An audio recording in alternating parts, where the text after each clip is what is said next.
네, 문재인 대통령이 유엔 총회 참석을 마친 뒤 귀국했습니다. 문 대통령의 북핵 외교에 대한 여야의 평가는 극명하게 엇갈리고 있는데요. 김형주 전 민주당 의원, 이상일 전 새누리당 의원과 자세한 이야기 나눠보겠습니다. 안녕하십니까? 네, 안녕하세요. 네.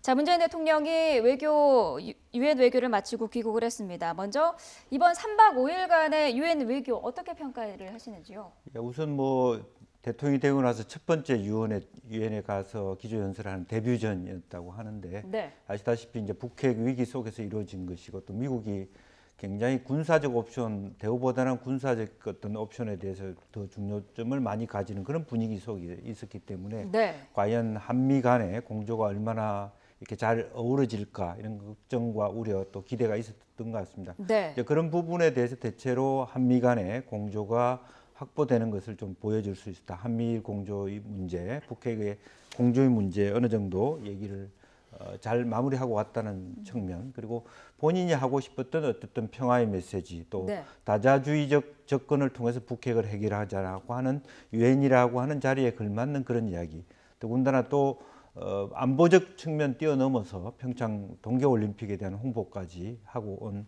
나름대로 그 알차고 짬새에 있는 그런 성과 있는 그 순방이 아니었나 그렇게 생각이 듭니다. 네, 이 의원님은 어떻게 평가하십니까? 네, 지금 야당들은 제법 깎아내리고 있는 것 같아요. 그런데 네. 대통령이 어찌됐든 한반도 안보를 지키기 위해서 유엔이라는 다자 무대에서 외교 활동을 한 거에 대해서는 지나치게 폄하할 이유는 없다. 다만 유엔 총회 기조연설의 메시지에 대해서는 지금 북한이 계속 도발을 하고 있는 상황, 그리고 유엔에서는 2371호, 2375호 강력한 제재 결의가 채택이 됐는데도 무시하고 도발을 하고 있는 가운데 네. 대통령은 물론 다자외교 무대지만 거기에서 단호한 메시지는 좀 부족했다고 생각합니다. 제재라는 말을 한 4번 정도 썼고 평화를 32번 썼다는데 이 문제는 평화적 외교적으로 풀어야 하긴 하지만 지금은 강력한 압박과 제재 국면이기 때문에 대통령이 다른 나라 정상들 또 다른 나라 대표단이 있는 가운데서 어떤 단호한 메시지를 좀 더 강조를 해줬으면 좋겠다는 게 좀 아쉬움으로 남고요. 네. 한미 정상회담은 잘 됐다고 생각을 합니다. 그래서 지금 군사력 균형이 북한의 핵 개발로 인해서 아주 깨진 상황에서 네. 대북 억지력을 강화하자, 한미 연합 방위 태세를 강화하자. 이래서 우리가 최첨단 그 군사 무기도 도입하겠다는 이런 합의도 있었던 것 같은데요. 네. 어찌됐든 대북의 억지력을 강화하는 그런 단호한 태세, 이거는 굉장히 잘 됐다고 보고요. 네. 북한 핵에 대해서는 현재는 강력한 제재 국면으로 가야 된다는 데 대해서 또 의견 일치가 있었고, 네. 다만 그 자리에서는 평화란 이야기는 별로 나오지는 않았던 것 같아요. 그리고 이어진 한미일 정상 오찬에서도 3국 간의 확실한 공조를 통한 대북 대응 태세를 굳건히 해나가자, 이런 것들은 의미 있는 성과라고 생각합니다. 네, 한미 정상회담 부분을 언급을 하셨는데 당초에 지금 트럼프 미국 대통령이 북한에 대해서 강경한 발언들을 쏟아냈기 때문에 문 대통령 입장에서는 어떤 스탠스를 취해야 될까도 상당히 고민을 했을 것 같아요. 예, 그렇습니다. 그 트럼프 대통령께서 과거의 악의 축 얘기처럼, 물론 북한만 얘기한 거 아닙니다. 베네수엘라나 이란에 대한 언급도 있었습니다만은 김정은에 대해서 로켓맨이라고 얘기를 하고 토탈리 디스트로이, 완전 파괴를 하겠다 북한에 대해서 이렇게 얘기를 했기 때문에 다소 평화 기조를 주장하고 있는 우리 정부 입장에서 어떤 스탠스를 취할까 상당히 그렇게 고민을 했을 거라고 보이지는나, 기본적으로 앞서 의원님께서 말씀하셨지만 평화 기조이지만 어쨌든 북한에 대해서는 압박 기조로 가야 된다라고 하는 부분에 대해서 한미 간에 이견이 있을 수 없다, 그렇게 보여지고, 기본적으로 생각했던 시간보다 훨씬 많은 대화를 했다는 것 자체는 대화가 굉장히 썰렁하거나 이렇게 엇박자 나지 않고 나름대로 그런 어떤 묘한 상황 속에서도 말하자면 화기애애하게 서로 동의와 공감대를 넓혀가는 그런 자리가 아니었나 그렇게 생각이 듭니다. 네. 자, 한미 정상회담에서 그 뜻밖의 단어 때문에 두 정상이 웃는 일도 있었다고 하는데요. 어떤 내용인지 잠시 들어보도록 하겠습니다. 이번에 그 북한의 도발이 대단히 개탄스럽고 또 우리를 격분시켰는데 그에 대해서 미국이 아주 단호하게 그렇게 대응을 잘해 주셨고 또 한미 간의 공조도 빈틈없이 이루어지고 있어서 아주 만족스럽게 생각합니다. Well, thank you very much, and I'm very happy that you used the word deplorable. I was very interested in that word. I didn't tell them. I promise I did not tell them to use that word. That's been a very lucky word for me and many millions of people. 네. 문재인 대통령이 개탄스럽다라는 표현을 한 거에 대해서 트럼프 대통령이 행운의 단어다라고 반색을 했는데 지금 트럼프 미국 대통령 입장에서는 이게 지난 대선 과정에서 네, 굉장히 그렇습니다. 중요했던 단어죠. 저도 뭐 중앙일보에서 워싱턴 특파원하면서 오바마 대통령이 선출될 때 지켜봤는데 미국 대선, 한국 대선 못지않게 굉장히 치열합니다. 네. 지난 미국 대선 과정에서 힐러리 후보가 이 디플로라는 단어는 개탄하다라는 단어인데 그 형용사형 디플로러블이라고 썼는데요. 그 트럼프를 지지하는 사람들은 개탄스러운 집단이라는 표현을 썼습니다. 그래서 네. 그 트럼프 후보가 당시 미국 국민을 개탄스럽다고 지금 하는 거냐 하면서 굉장히 역공을 취했고 힐러리 후보가 좀 곤혹스러운 상황에 처해졌죠. 네. 그게 연상이 됐는데 문재인 대통령이 북한의 도발을 개탄스럽다고 말씀하시니까 통역이 그 영어 단어를 썼단 말이죠. 네. 그러니까 트럼프 대통령은 미국 대선 당시에 생각이 났고 트럼프 대통령에게 아마 가장 싫은 단어는 로켓맨인 것 같고요. 네. 그다음 트럼프 대통령이 가장 좋아할 만한 단어는 이 뭐 뜻은 개탄스럽다는 뜻이지만 본인한테는 그 굉장히 그 뭐랄까 행운의 이 어떤 단어죠. 행운의 네. 뜻을 의미하는 단어. 본인으로서는 굉장히 좋아하는 단어 같습니다. 문재인 대통령이 철저하게 준비를 해서 그런 단어를 쓴 걸까요? 글을 쓸 수도 있고요. 또 그러나 이제 우연히 어쨌든 그 개탄스럽다는 단어를 통역이 센스 있게 또 통역했을 수 있고 네. 또 트럼프 대통령은 뭐 아까 발언 그대로 자기가 약속하건대 그런 얘기를 그 단어를 써달라고 얘기한 적은 없었다 이렇게 얘기했기 때문에 네. 아주 그게 또 한편으로는 그게 소위 문재인 대통령에게 행운스러운 그런 아하. 장면이 되지 않았나 그렇게 생각이 듭니다. 네. 자, 이번 한미 정상회담에서 최첨단 군사 자산 획득과 개발에도 이제 합의를 했는데 자, 최첨단 군사 자산 어디까지를 얘기를 하고 있는 걸까요? 네, 기본적으로는 뭐 전술핵 재배치가 아니다. 네. 왜냐하면 미국 입장에서도 재배치를 하는 데 있어서는 꺼려하고 만약 전술핵 배치하면 소위 말하자면 그 핵 사찰을 해야 되는 그런 이란형이든 다양한 그런 프로그램이 가기 때문에 그런 부분까지 나아가지 않지만 소위 바른정당의 하태경 의원이 얘기하는 핵 공유의 정면 그리고 특히 이동할 수 있는 핵 잠수함 정도의 추진 네. 이런 부분에 대해서는 사실은 핵 추진 잠수함의 도입 같은 것 또 그런 그것과 연동된 기술에 대한 교류 이런 부분들은 상당히 밀접하게 진행될 수 있는 가능성이 커지지 않느냐 저는 그렇게 보여지고 있습니다. 지금 문 대통령을 지지하는 분들 일부 또 일부 언론들이 이 뭐 무기와 관련해서 미국이 한국한테 무기를 팔려고 하는 거 아니냐 뭐 이런 시각으로 보고 있는 거고 문 네. 대통령에 대해서도 미국의 의도에 말려들고 있는 거 아니냐 이런 지적도 하고 있는데 네. 저는 그렇게 볼 상황은 아니라고 봅니다. 지금 북한은 뭐 수포까지 만들었다고 주장하는 상황이고 네. 대륙간 탄도미사일이 뭐 우리 정부는 ICBM급이라고는 표현을 해서 아직 완성하지 않았다는 취지로 이야기하고 있는데 네. 그들이 그걸 완성했든 안 했든 저는 시간 문제라고 생각하고요. 이 비대칭 전력을 갖고 있는 북한에 대해서 우리가 군사력 균형이 완전히 무너진 상황에서 대비를 해야 되기 때문에 네. 강력한 소위 최첨단 전략 자산들을 갖고 있어야 되는데 일부는 저희들이 사야 될 거고 일부는 미국에게 요구해서 지금 한미 정상회담에서도 합의했지만 순환 배치를 확대하는 거 아니겠습니까? 그러니까 네. 지금 핵 추진 잠수함 문제도 나와 있고 이게 사실은 실제로 실전에 이걸 쓰려면 한 5년 정도 걸리고 3개 잠수함이 움직여야 됩니다. 그런데 네. 하나의 잠수함이 2조가량 드니까 굉장히 돈이 많이 드는 상황인데 우리 정부가 이 문제를 어떻게 앞으로 결론 낼지는 지켜봐야 되지만 이 문제 그다음에 핵 추진 항공모함, 그다음 우리가 대북 정찰 능력을 강화해야 되기 때문에 네. 글로벌 호크도 좀 더 추가로 도입하겠다 이런 생각인 것 같은데요. 네. 앞으로 아마 양국 간의 실무 차원에서 협의가 진행될 것 같습니다. 네.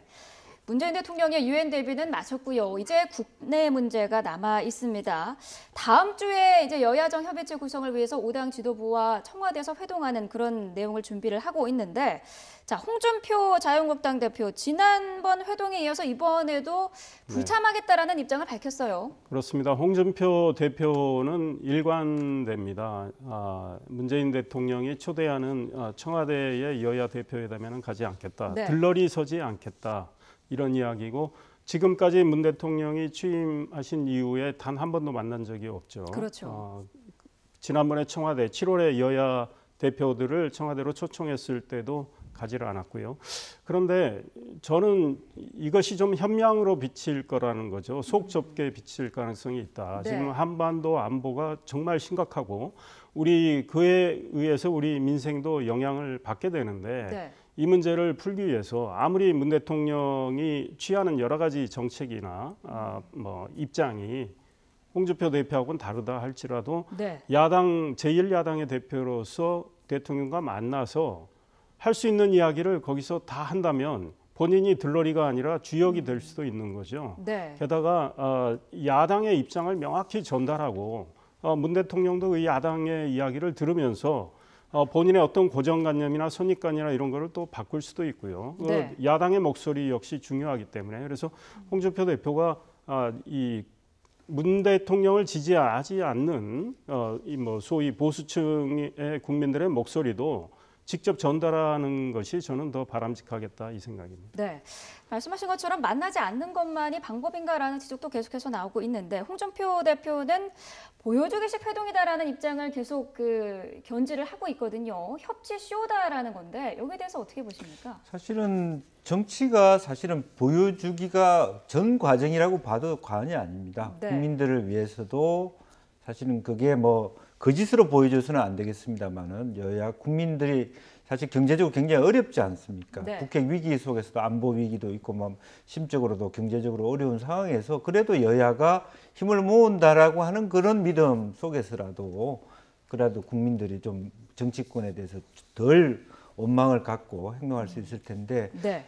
일부러 여야가 협력을 하지 않는 모습을 통해 주는 것을 통해서 반사 이익을 얻는다 하는 것이 굉장히 협소한 생각이다라는 생각이 들고요. 또 네. 다른 한편으로 보면 청와대도 왜 응하지 않느냐고만 할 게 아니라 개인적으로 비서실장이나 이렇게 가셔서 다시 한번 홍준표 대표라든지 자유한국당 인사들에 대해서 어쨌든 지금 이번 주 다음 주에 있을 회동에 오지 않더라도 또 그 결과에 대해서 끊임없이 말하자면 국민들의 목소리 혹은 대통령의 목소리를 전달할 수 있는 노력도 같이 해야 될 것이다 그렇게 보여집니다. 네.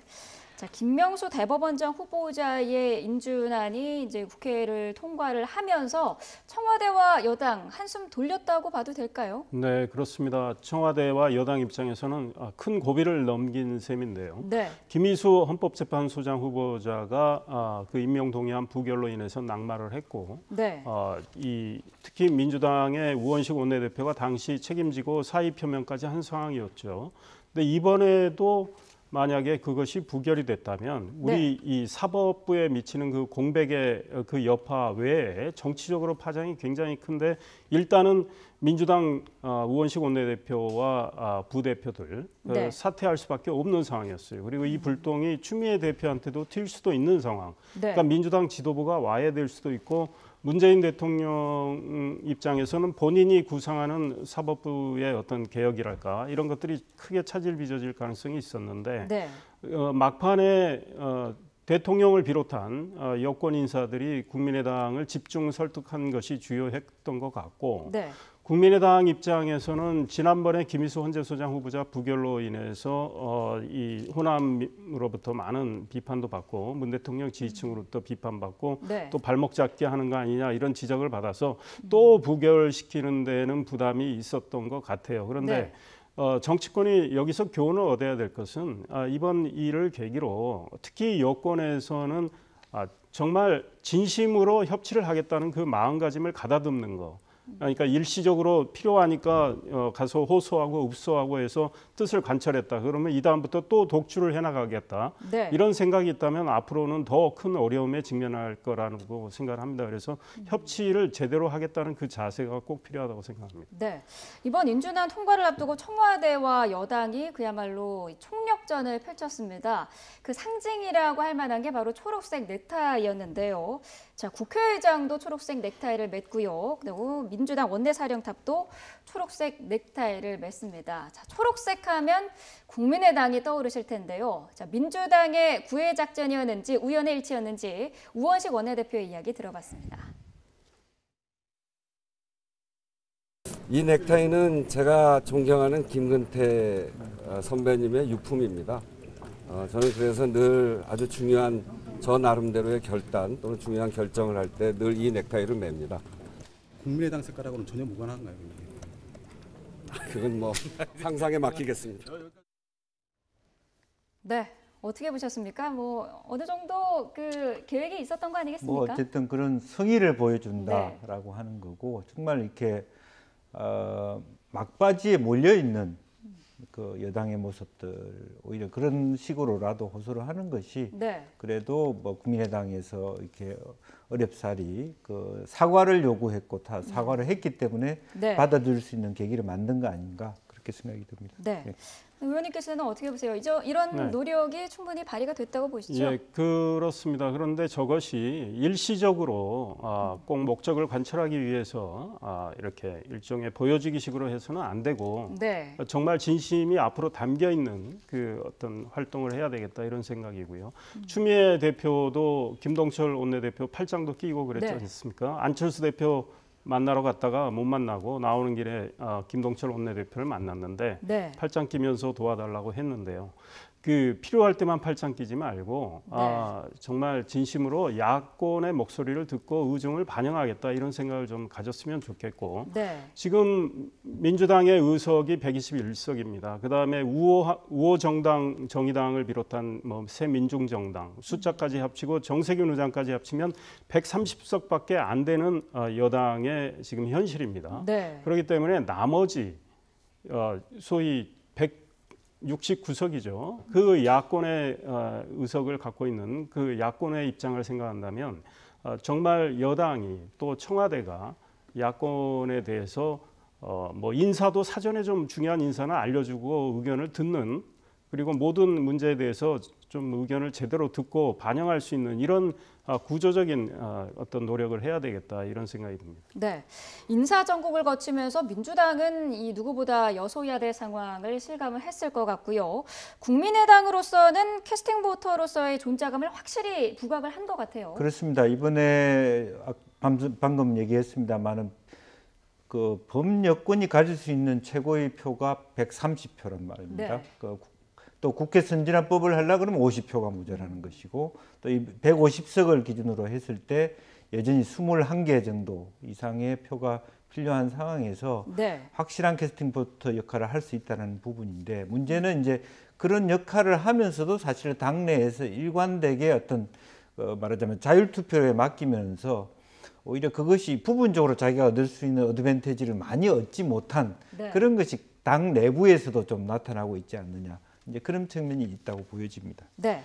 자, 국민의당 자체로서는 캐스팅 보트로서의 존재감을 부각을 시켰는데 정작 안철수 대표 같은 경우에는 당내 존재감을 부각시키는데 좀 한계가 있었던 것 같기도 한데요.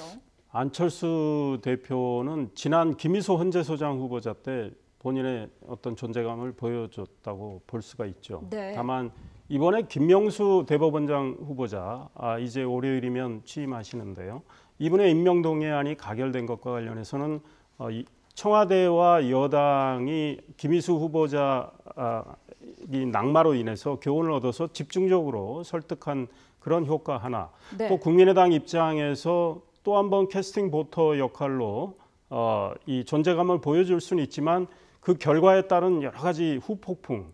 그래서 만약에 부결됐을 때 또 국민의당이 가장 큰 정치적으로 피해를 볼 가능성, 또 의원들의 부담감 이런 것들도 작용했다고 생각하지만 네. 김명수 후보자 어떤 개인의 문제도 있다고 봅니다. 예컨대 도덕적으로는 결함이 없습니다. 이분이 지금 이분에 대해서 야권이 걱정했던 건 이 특정한 소위 판사들의 모임을 이끌어왔던 분이고 네. 그래서 사법부를 편향적으로 앞으로 리드해 나갈 수 있지 않을까. 그리고 이분이 가지고 있는 성향이 소위 중도 보수층에서는 좀 우려했던 것들이 있었단 말이죠. 그런데 이분이 청문회 때 그런 걸 불식시키려고 나름대로 노력을 했기 때문에 김희수 후보자의 경우는 그 통진당 해산 문제와 관련해서 네. 그때 소수 의견을 내면서 이거는 이 위원이 아니다라고 이야기한 이것 때문에 굉장히 야권을 자극했는데 이분은 그런 것들이 좀 적었다. 이런 것들이 복합적으로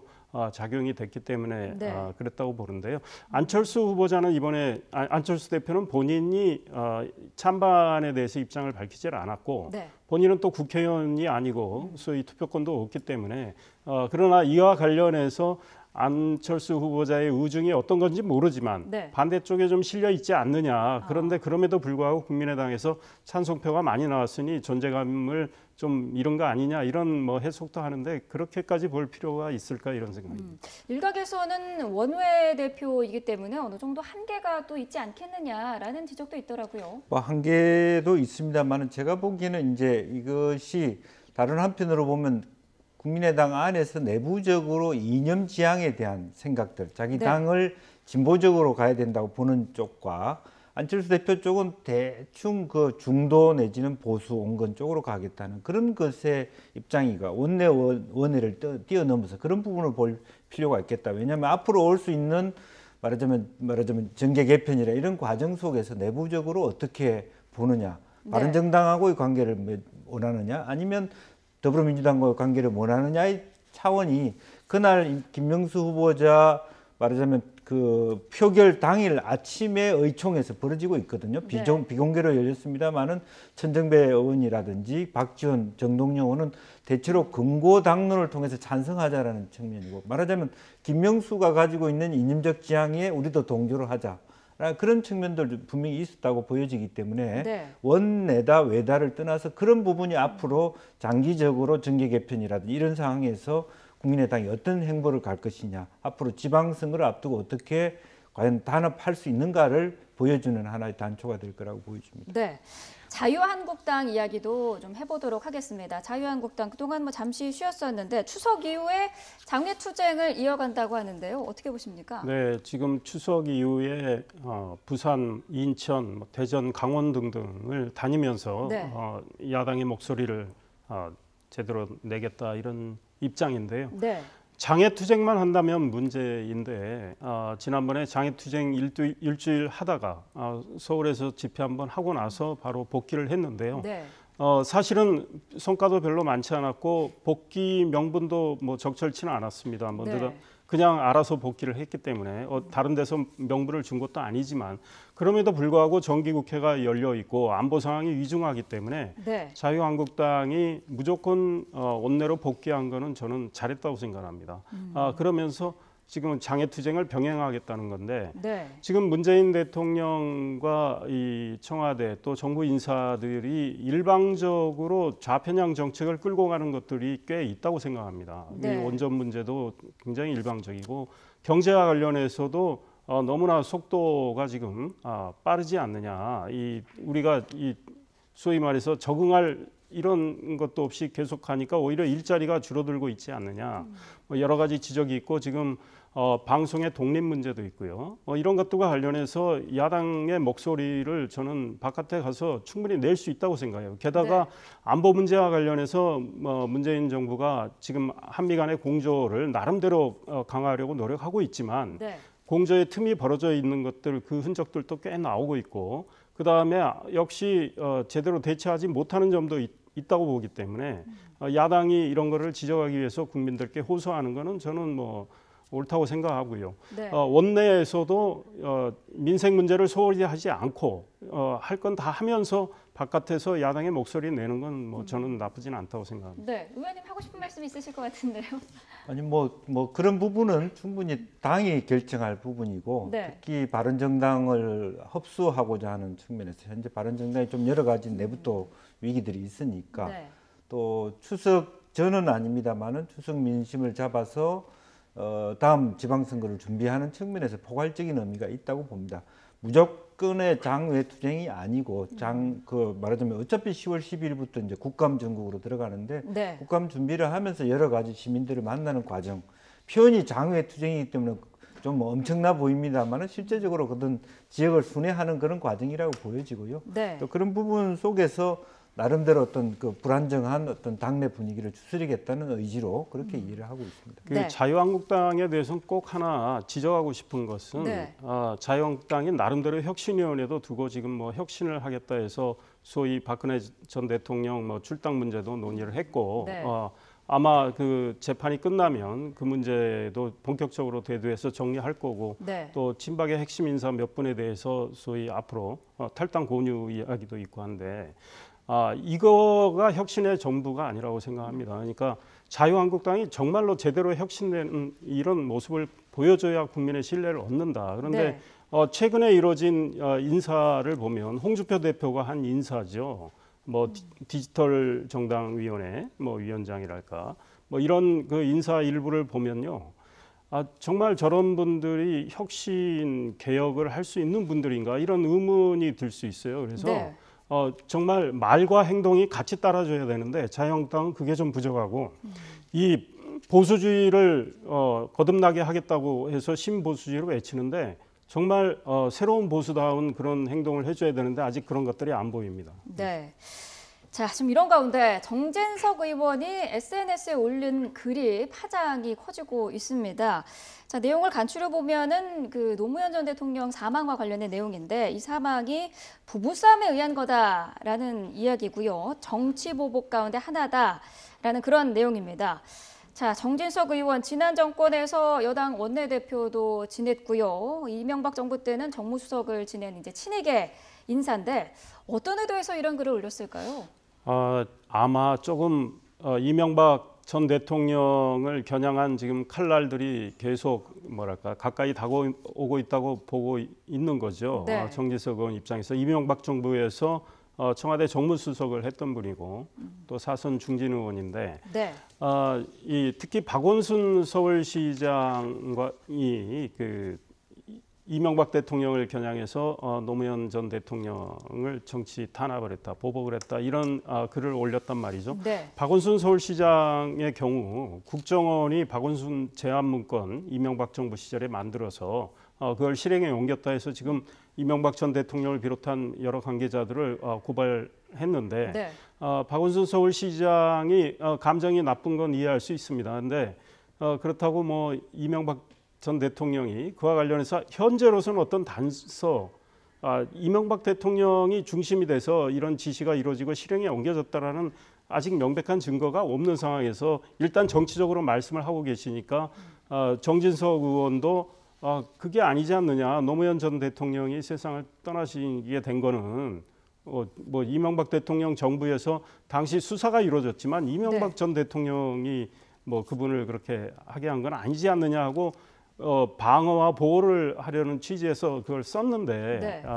뭐 노무현 전 대통령 부부 싸움 문제랄까 뭐 이제 목숨을 끊으신 것과 관련해서 지금 저렇게 쓴 거는 저는 표현이 굉장히 지나쳤다. 그러니까 네. 지금 정진석 의원이 이 문제에 대해서는 본인이 너무 지나쳤다. 깨끗이 사과한다. 이런 입장이 나와주는 게 맞다고 생각합니다. 네, 여당에서는 정치적 책임과 법적 책임까지 들고 나오고 있거든요. 네. 어떻게 진행이 이제 될까요? 가장 그 노 전 대통령이 측근에 있었던 김경수 의원이 실제로 부부싸움도 없었고 가출도 없다 이런 얘기를 하면서 법적 대응을 하고 있고 네. 당 정체가 굉장히 격앙된 목소리를 하고 있기 때문에 정말로 그 이명박 대통령이 말하자면 그 노 전 대통령의 죽음과 연관돼 있다는 부분은 말이 안 된다라고 하는 정진석 의원의 표현이 조금 더 좀 순화됐어야 된다. 네. 그런데 실제적으로 과연 이런 과연 이제 사실과 일치하지 않는 부부 싸움을 해서 가출을 해서 자살했다 이렇게 얘기를 했다는 부분은 어떤 근거를 갖고 한 것인지에 대해서는 굉장히 그렇게 간단하게 이렇게 해명될 수 있는 부분은 아닌 것 같습니다. 이런 언급을 함으로 인해서. 그래서 네.